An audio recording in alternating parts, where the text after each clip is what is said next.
Hello, dear friends. Welcome to this program, Our Moments with God, our moments with the Word of God, our moments with the love, mercy, and compassion of God, our moments also with the holy ones of God. And every now and then we speak about some particular holy one in the church.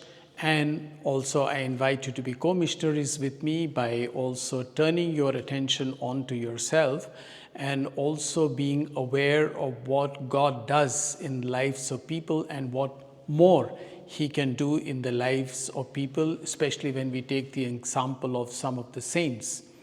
And please share the videos with your other groups and people so that the Word of God reaches more people. Thank you. Today, the church celebrates the feast of a very important saint, Saint Vincent de Paul here. I'm sorry that there is not much light just now on his face because it is already a little dark, and I can't do it tomorrow morning because there will be a lot of things happening here as it is the feast here where I live. I live in this convent which is known as the Daughters of Charity that he began, or in German it is called Barmherzigen Schwestern or Mercy Sisters if you take it literally. But Saint Vincent de Paul was born in 1581 in France, and he was born in a poor family of a farmer, but was very intelligent.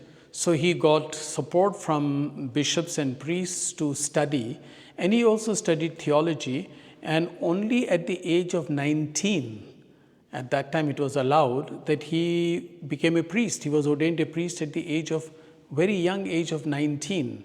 Now the canon law does not allow anyone to be priest at that early age, but because of his brilliance, he was made priest. And once when he was traveling from Marseille to Paris, he was kidnapped. He was kidnapped and sold to merchants as a slave. But from there he escaped. And when he came back, he, of course, initially had plans to have a big man because he was intelligent, a big famous person in the worldly sense. But then he met some poor people, and that changed his life completely. As you might know, he is known as the Apostle of Charity. And he had a very interesting way of doing his charity. You know, first, his intention was always to help the poor, especially those who were people on the street. And so he gathered a group of rich women and formed the group and called it Ladies of Charity. Rich, wealthy women. And his plan was that they have a lot of wealth, but there is no one to motivate them. And so he would motivate them to bring out their wealth and share it with the poor. So that was a completely new model of doing charity. After he did that with these rich women, he then founded the Order of Vincentians for the priests with the help of the then cardinal there. And then later on, with another lady who was a married woman, Louise Marillac was her name. With her, he founded these famous Sisters of Charity or Daughters of Charity. And they are known then, they spread around in different worlds, including here in Germany and Austria. Here they are known, as I told you already, Barmherzigen Schwestern, Daughters of Charity.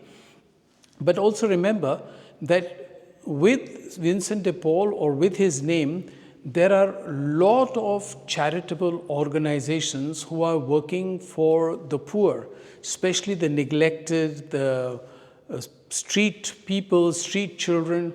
Later on, many other saints came and did, like Mother Teresa did as well. Don Bosco picked up students or boys from the street and then looked after them. But the real apostle of charity is known as Vincent de Paul.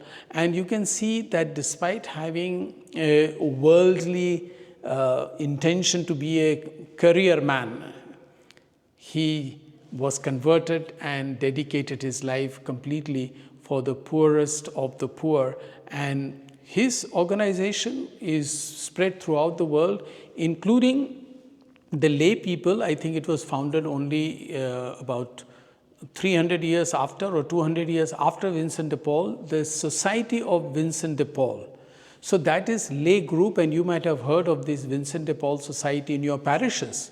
Here many parishes have, and I know that in Delhi, when I was there, that parish, cathedral parish, had a group of, or Society of Vincent de Paul of lay people who used to collect clothes, medicine, as well as money to make available to poor people. Of course, they didn't have much, but particularly for the Catholics in the parish, they were always ready. And there is always a chance for all of us to go out of our ways and to whatever we have to share it with the poor. You too can do that. There is no limit, and it is not a vocation only of some people. Everybody can share the little that he has, taking seriously what Jesus had said, whatsoever you do to the least of my brothers or sisters, that you do unto me. When I was hungry, you gave me food to eat and water to drink, etc. You know the